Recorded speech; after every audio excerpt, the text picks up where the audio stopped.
Louisiana. I'm from Louisiana. Bitch, I'm from Louisiana. I'm from Louisiana. Bitch, I'm from Louisiana. We call it that boat. Bitch, I'm from Louisiana. I'm from Louisiana. $1 million fam shit, Louisiana. I'm from Louisiana. Bitch, I'm from Louisiana. I'm from Louisiana. Bitch, I'm from Louisiana. We call it that boat. Bitch, I'm from Louisiana. I'm from Louisiana. Bitch, I'm from Louisiana. I'm from Louisiana. Bitch, I'm from Louisiana. I'm from Louisiana. Bitch, I'm from Louisiana. We call it that boat.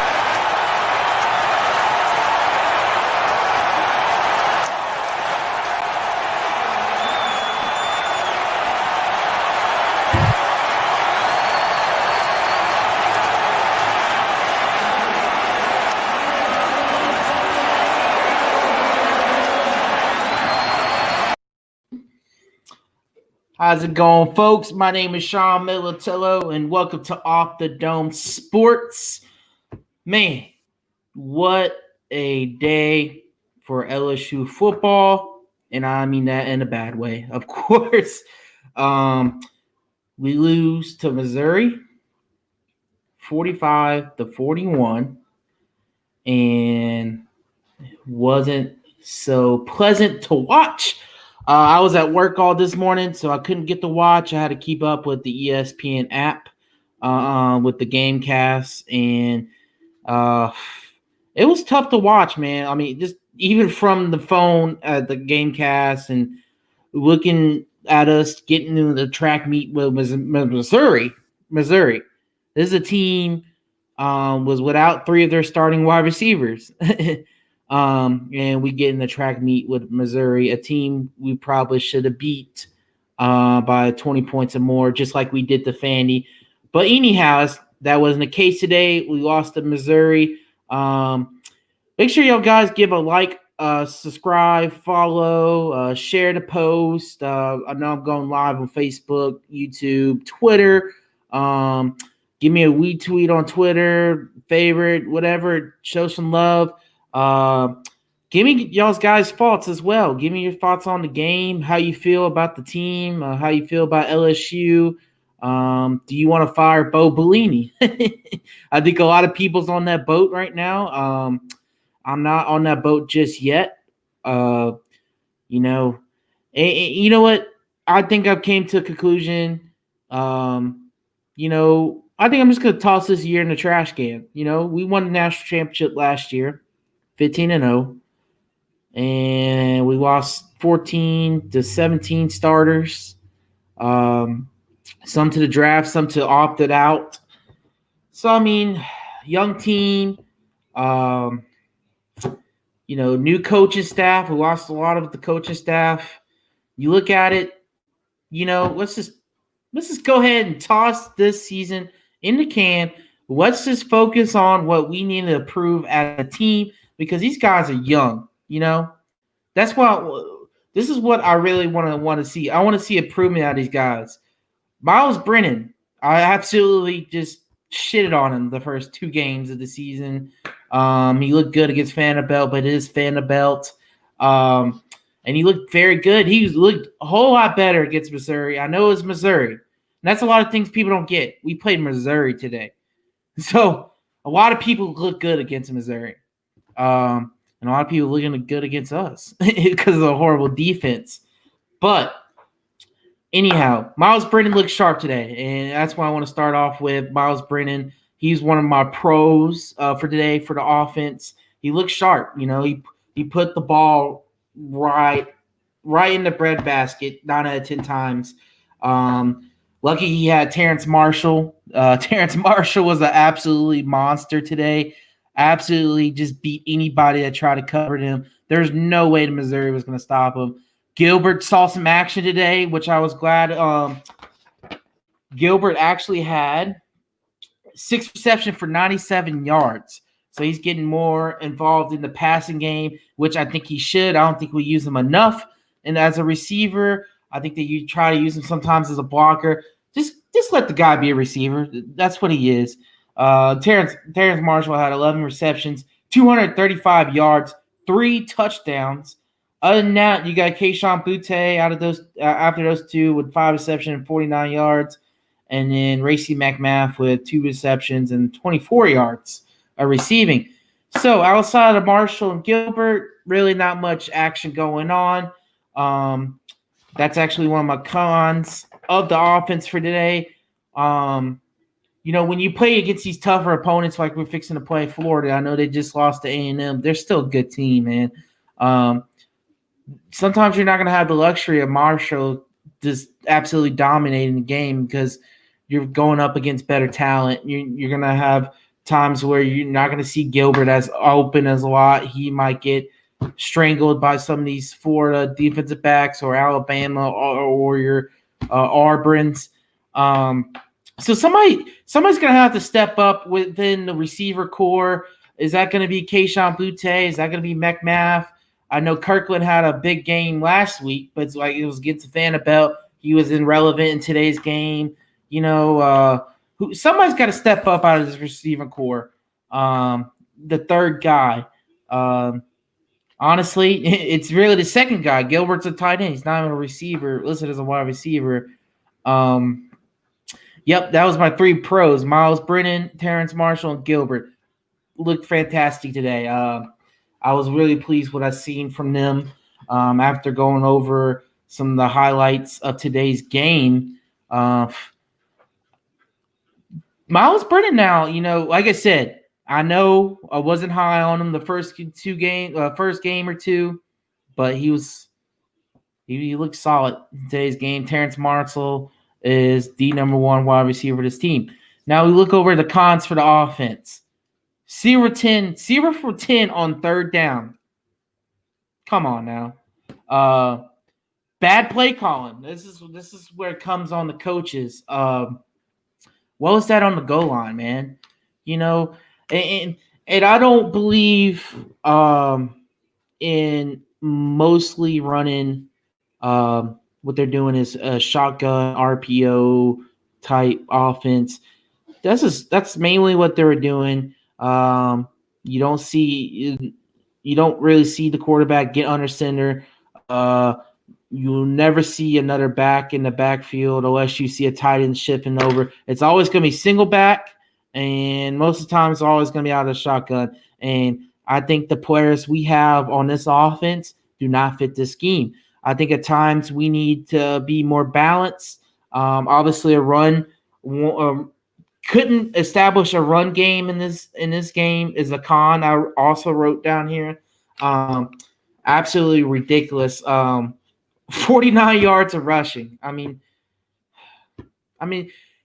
running is so valuable in college and in the pros, especially when you have a bad defense like we have, a horrid defense. Running the ball helps you gain time of possession. And when you can't establish a run game, and I know Coach O later and Miles Brennan has mentioned Missouri ran a lot of cover zero, meaning they loaded the box a lot of times, brought a lot of pressure. But the thing is, like, you're running out of a shotgun. You know what I'm saying? There's not much movement involved. They don't have a lot of Missouri. What Missouri did today on offense is what we need to start doing as well. Maybe implement some movement, get some motion from the wide receiver tight ends, get them to shift. Maybe have even a second running back that can be a lead blocker, or have a tight end shift over. Maybe like Torrey Carter. He's a former fullback. He's our blocking tight end. He should be utilized more when we run more. I mean, it's that simple, I think we need to get under center more. We might have to go, especially when we play these better teams, we have to go more of the traditional play style if you want to run the ball. This air raid, shotgun, spread them out is all fine and dandy, but when you can't establish a run game, man, it's you're going to get in the track meet like you did today, especially with this horrid defense we have. Simple as that. those are my cons. 0-10 on third down, bad play calling, can't establish a running game. Who's going to step up besides Marshall and Gilbert in the receiving corps? And give me y'all's guys' thoughts. What do you think about the offense? Do you think it looked better today? Obviously it did, but do you have any pros and cons about today's games? Give me y'all's thoughts about that. Now we switch over to the defense. The defense, man, it was absolutely horrid. I'm not even gonna front. It is the reason why we lost today. But you could say the one pro we had on defense is turnovers. We basically only got.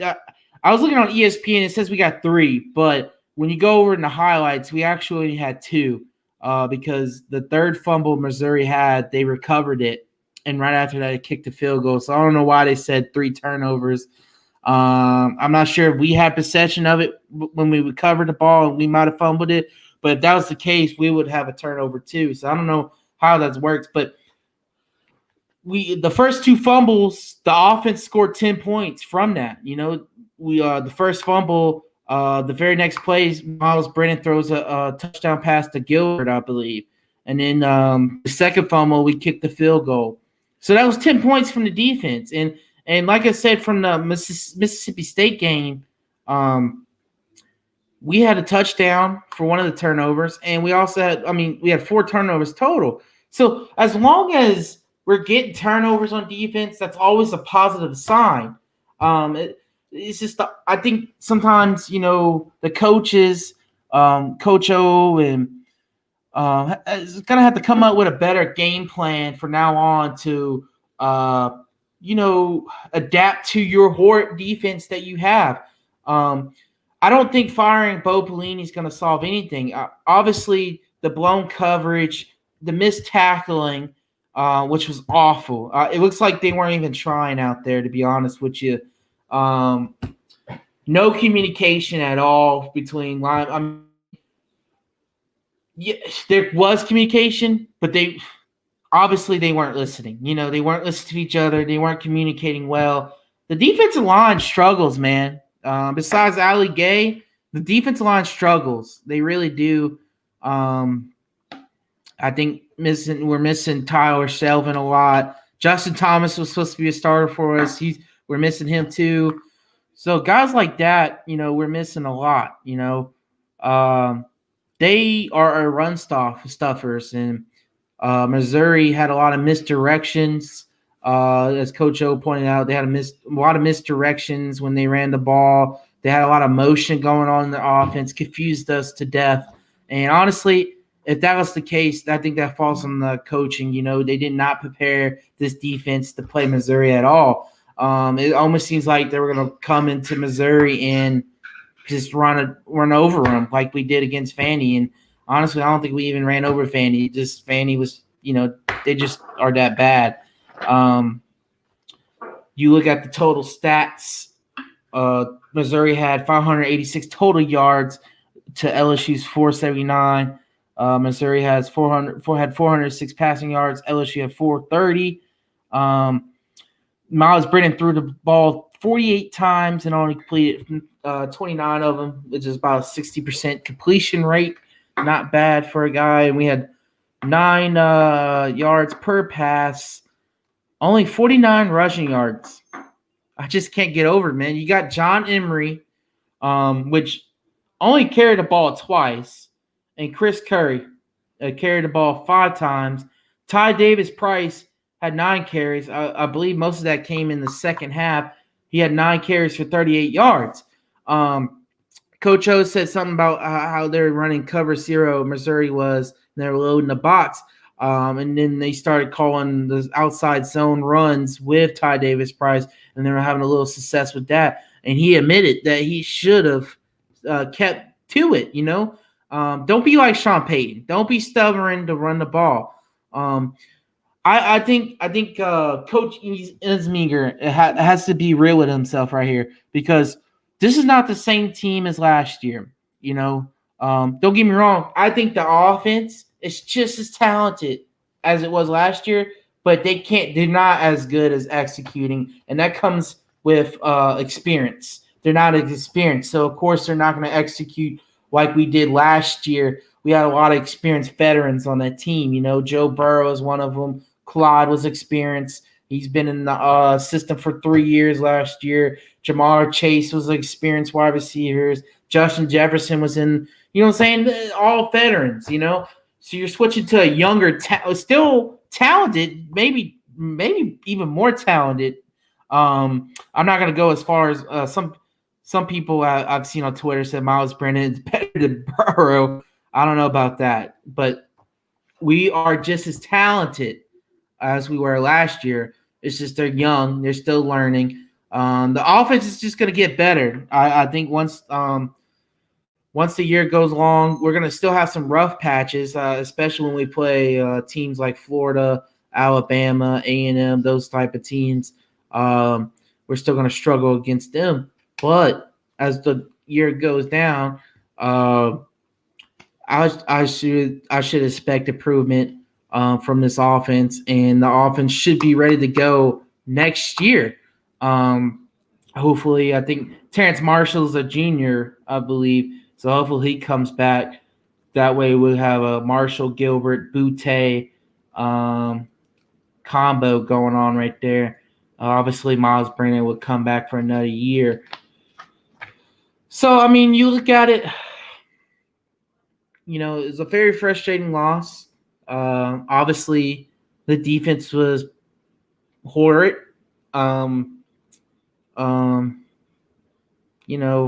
There's not much you could do about it. It's like Coach O said in his press conference, they're going to have to do some soul searching. See what's the problem, what they need to be coaching, what they need to put emphasis on. Obviously, I think he said it. I believe he said they're maybe going through a little identity crisis on both sides of the ball. I think offense is starting to, find their identity versus the defense. They're not. A lot of people don't realize we lost Kerry Vincent, Justin Thomas, Tyler Shelvin. Nero Farrell sat out for most of the training camp, and he decided to opt back in. Glenn Logan's been out. So, I mean, besides Stingley, you got Ricks. He's a true freshman, and then you just got transfer Jabril Crocs as well from North Dakota State, and Isla Gay's to JUCO. I mean, a lot of guys that are brand new to the team. We're still trying to gel in. This head into the season.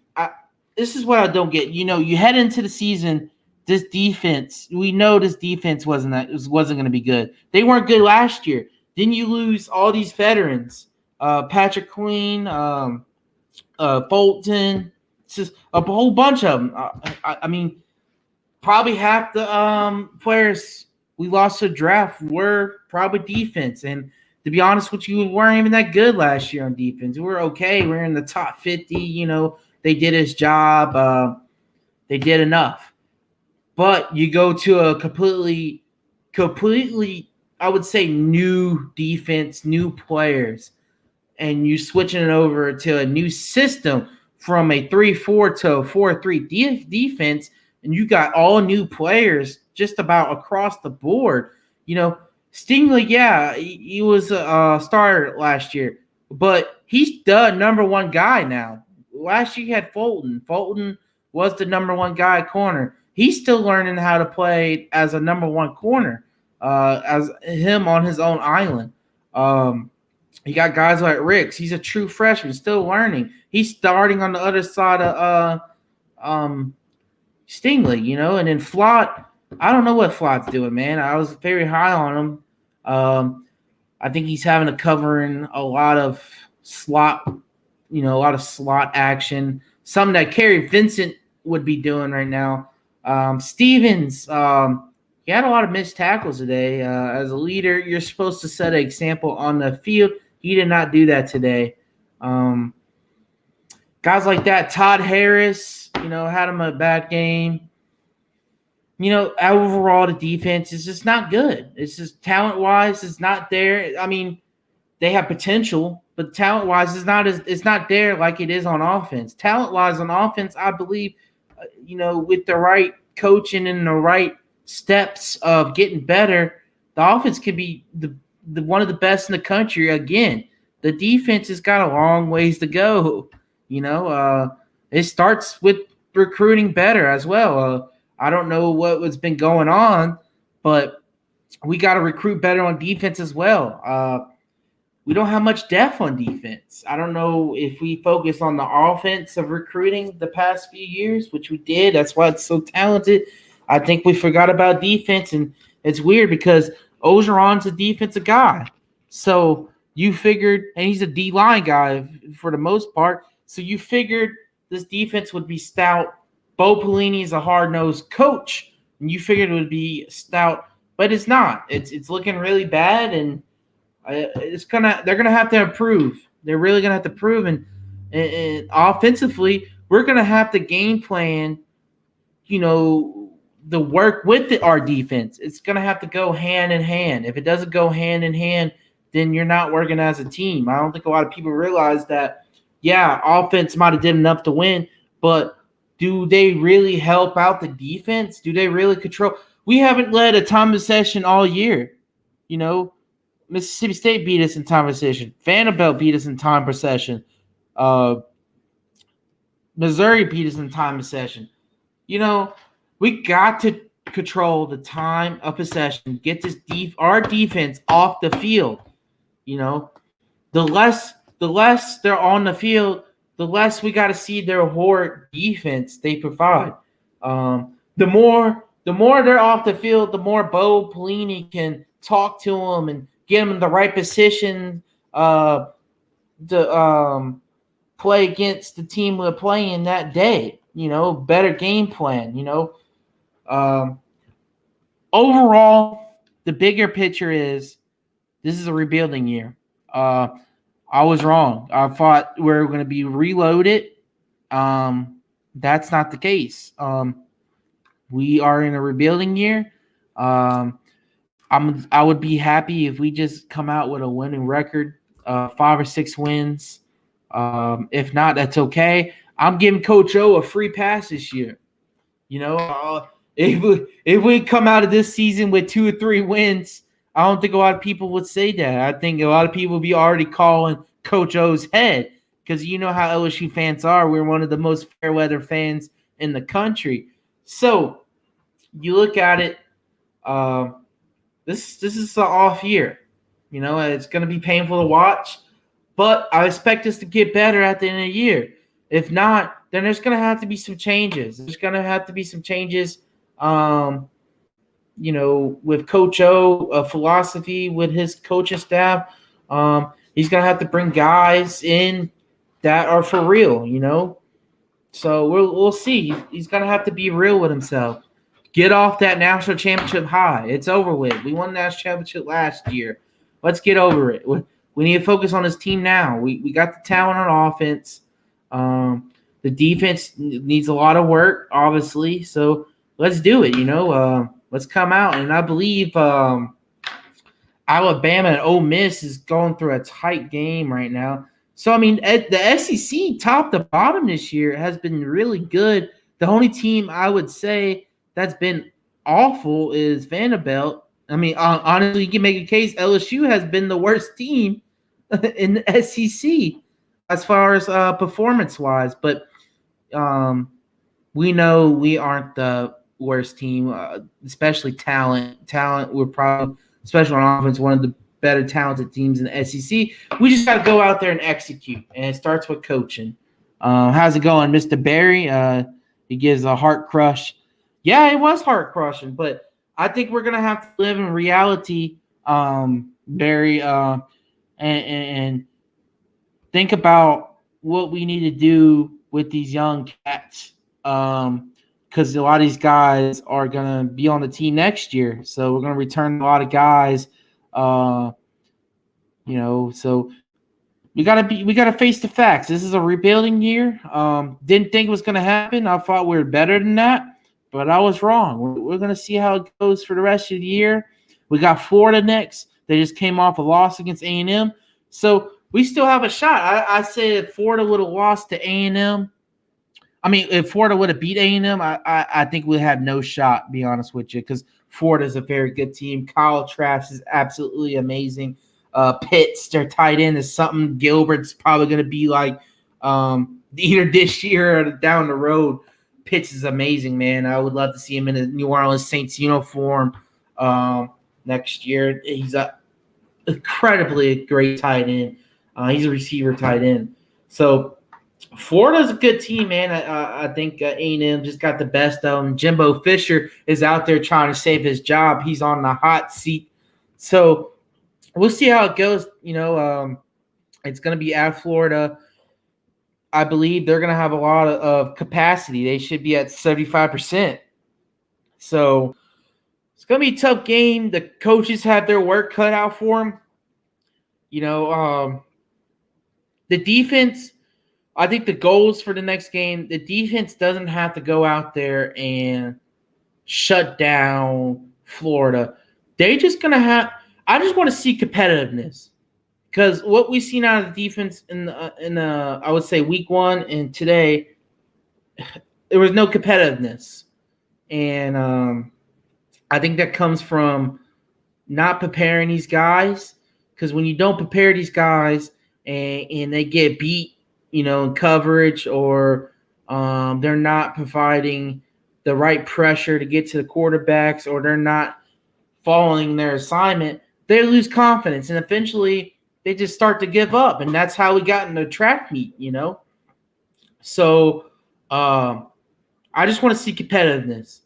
If we can, and it starts with the in the trenches with the defensive linemen. I want to see the defensive linemen absolutely bulldoze Florida. I want to see some pressure. I want to see them stop the rushing attack for Florida. I want to see the defensive line play its ass off. I think it starts with that, and then it starts with the linebackers. The transfer, Javel Cox is going to have to step up. We got him. He's a graduate transfer. We got him for a reason. He's going to have to step up and be a leader, and that's hard to do when you're brand new to the team. But that's what we brought you here. You're going to have to step up. Number 18, Clark. There's a reason why we gave you number 18. You're going to have to step up. Stingley, he's going to have to start making more plays. Stevens, he's going to have to start making more plays. Ricks, I just want to see him compete, get more gritty. Flott, he's going to have to step up big time. He's one of the guys that I feel like is part of the problem as far as communication. Sometimes I feel like he's lost out there. Same thing with Ward. Sometimes he looks lost out there too. So I think the goals for next game is to see this defense compete, get some grit, show us something. Show us why you play for LSU. You just don't play LSU because you just want to play football and you're just some regular football player. You play at LSU because you're the best of the best. Now go out there and show us that, And the same thing with the coaching staff, Bo Pelini. Show me why Coach O brought you back onto LSU. Show me why you were such a successful defensive coordinator back in the day. Put these guys in position to succeed. Do a lot of film study. I think a lot of these guys need a lot of film study. Show them what they're doing wrong. Discipline these guys in practice. They're doing something wrong, discipline them. These guys are young, Leaders are going to have to step up. The veteran players are going to step up. Jabril Cox, Stevens, Stingley, all leaders of the team, Excuse me, but step up, Offensively, I think the goals offensively is develop a Russian attack, Ty Davis-Price, John Emery, Chris Curry. There's no reason why we should at least get over 100 yards rushing a game. Just saying. I want to see a third receiver come out of this offense. Is that going to be Butte? Is that going to be McMath? Is that going to be Kirkland? Is that going to be Jenkins? Who knows? Who am I missing? I'm missing Corey Moy, Troy Palmer. I want to see a third receiver come out and be a force because, we had Jamar Chase, Justin Jefferson, and Terrence Marshall last year, and you had Thaddeus Moss. That's four wide receivers that you could choose from. I know Terrence Marshall was out, so you still had three in Moss, Jefferson, and Chase. Right now we got Gilbert, which I think we need to use him more as a wide receiver than as a blocker at tight end. He reminds me a lot of Mike Evans. Terrence Marshall. There's gonna be a time where Terrence Marshall is gonna be stopped. Terrence Marshall is a beast. But I just think there's gonna come a time where he's gonna be stopped. So somebody's gonna have to step up. We'll see what happens. Offensive line was solid today. The running back blocking was bad. The running backs. I seen Chris Curry missed a couple of blocks. I really only seen Chris Curry blocking, but he wasn't all that great. We got to be better overall as a team. LSU fans, don't get discouraged. Just take it how it is. This is a rebuilding year. Just take it how it is. Don't get upset. Just enjoy what we had last year. Just relish what we had last year. We got 15-0 national championships. If we had to sacrifice this year, it was totally worth it. And next year should be even better. So let's keep on cheering these guys on, and keep faith in LSU football. And I think that's going to do about it. Make sure to follow Off the Dome on Facebook, Instagram, and Twitter, and YouTube. Also give a like to JDF Sports. They are also on all social media platforms. If y'all have any questions, this is the time to do it before I exit out. There's only like 3 people on here. So I think that's going to just about do it. Thanks for joining me. Join in next time. I think I'll probably do a show maybe Monday before the Saints game. Preview Saints versus Chargers. I work that night. So I might be able to come home after work, after the game, and do a post game as well. If not, I'll do a post game Tuesday. And then after that, I think we should talk about more basketball, Pelicans, LSU basketball, get into some of that talk. Also, UL, Raging Cajuns, about to be the only ranked team in Louisiana, the only undefeated team in Louisiana. We should talk more about them as well. So this is a Louisiana sports show. It's not just LSU, Saints, Pelicans. We support everything Louisiana. So if you guys ever want to join the show, give me a message. You can even message me on Off the Dome, or you can message me through my personal account, Sean Militello. I love to have more hosts and make the show more exciting. I try my best to go solo, but I know of myself I'm not the best solo person, but I try my best. But anyways, thanks for joining. Y'all have a great night.